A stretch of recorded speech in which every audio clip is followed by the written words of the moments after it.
Olympe de Gouges, matriarche. Voix et texte de Shalom Vivante.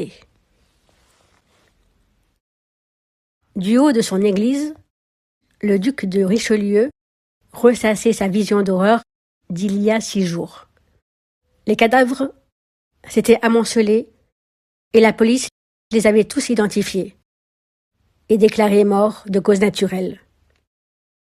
Sauf un, Pierre Gouze. Le corps de Pierre Gouze était recouvert de commotion. Contrairement aux autres victimes de la crue, lui, il avait reçu des coups de gigot, apparemment. Il était mort bien avant la noyade. C'est ce que dit la police. Quelqu'un l'avait donc tué. Mais qui? La vieille sorcière Anne Marty? Anne Olympe? Même si, admettons, elles avaient une force décuplée, elles avaient été trop occupées à mettre au monde le petit poupon. Et ce petit poupon, d'ailleurs, est un garçon ou une fille? Anne Olympe gardait le secret. Elle refusait d'entrer dans mon église. Mais, administrativement, cette dérobade était intolérable. Garde! Oui, monseigneur, qu'on m'amène les matriarches. Tout de suite, monseigneur. Vous voulez parler des femmes Gouze? Assurément, avec leurs bébés. Nous vous les amenons sur le champ. Les mousquetaires allèrent aux 8 rues Fraîches, la demeure des matriarches. Ces 2 femmes libres de tout mari. Et puis quoi encore? Tous les habitants voulaient savoir ce qu'il en était. Cette progéniture, était-ce une fille ou un garçon? Pour qui se prennent-elles ces femmes à la fin? Se croient-elles au-dessus des lois patriarcales? Les pseudo-mousquetaires, qui n'en étaient pas du tout, car le duc de Richelieu n'était toujours pas et ne sera jamais cardinal, raison pour laquelle il est devenu inquisiteur, arrivèrent donc aux 8 rues Fraîches et, plus comme des brigands que des mousquetaires, défoncèrent la porte, espérant susciter la frayeur à ces gueuses. Hélas pour eux, ils ne provoquèrent aucune surprise. Ce fut les pseudo-mousquetaires qui furent choqués de constater qu'elles avaient préparé pour eux du thé et des petits gâteaux. Sagement, elles se laissèrent guider jusqu'à l'église où Richelieu les attendait. Les 3 générations de femmes furent apportées devant le Richelieu qui se sentait tout puissant dans sa demeure, là où il régnait en maître sur ses matriarches qui ramenaient tout de même, comment osaient-elles, leur sagesse divine avec elles. Richelieu s'approcha de la famille matriarcale.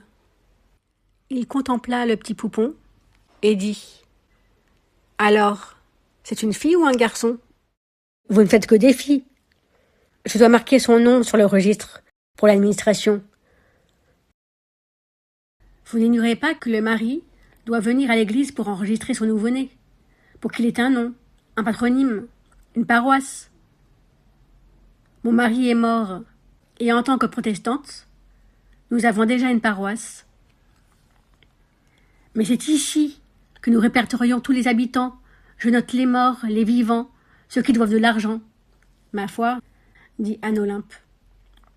Elle vous assure que votre enfant est celui de Pierre Gouze. N'est-il pas plutôt de Pompignan? Les matriarches se regardèrent, mais ne dirent aucun mot compromettant. Richelieu continua. Votre mari est mort dans la crue, comme c'est pratique. Et Pompignan, qu'en dit-il? Pompignan n'est pas là. Vous ne pouvez rien contre nous. Nous sommes intouchables. Parce que vous vous croyez toujours protégé par le marquis de Pompignan? À propos, que devient-il? Avez-vous de ses nouvelles? Vous savez quoi? Je pense, et ce n'est qu'une pensée que je vous partage, vous pouvez en faire ce que vous voulez, mais je pense que l'accouchement d'Anne Olympe n'a pu le rendre indifférent. M'est avis qu'il est venu pour vous apporter son soutien. Et là, Anne Olympe, son soutien, bien sûr. Vous devriez penser plus fort, car Pompignan est tout sauf altruiste. Mais il vous aime. C'est ça, il m'aime. Il m'aime tellement qu'il s'est marié avec une autre. Il m'aime tellement qu'il me voit en train d'accoucher et il pense qu'à sa gueule, comme d'habitude. Mais que peut-on attendre d'un homme? Vous allez m'imposer un mari? Parce qu'un mari, c'est ce qu'il y a de mieux pour une femme. Ah, Pompignan, donc, était là. Cela expliquerait comment le maquillage de meurtre en accident naturel a réussi à passer inaperçu. Heureusement que votre serviteur ici présent connaît ces classiques. Anne Olympe mit une main sur sa bouche. Ce qui est super avec les femmes, c'est que c'est pas la peine de vous soumettre à la question. Vous parlez toute seule. C'est drôle, observa Richelieu. J'ai toujours raison. Et comme j'ai raison pour cela, j'ai forcément raison pour le reste. Je vais vous trouver un mari. Il en est de mon devoir de vous préserver contre l'infortune. Et on n'a jamais vu une famille matriarcale. Ça n'existe pas. Il faut un père, un nom digne de ce nom pour cette petite. Rappelez-moi comment elle s'appelle. C'est sur ces mots que les portes de l'église sortirent de leur gonds, comme soufflées par une profonde opposition qui venait du cœur. Richelieu! Laisse-les tranquilles.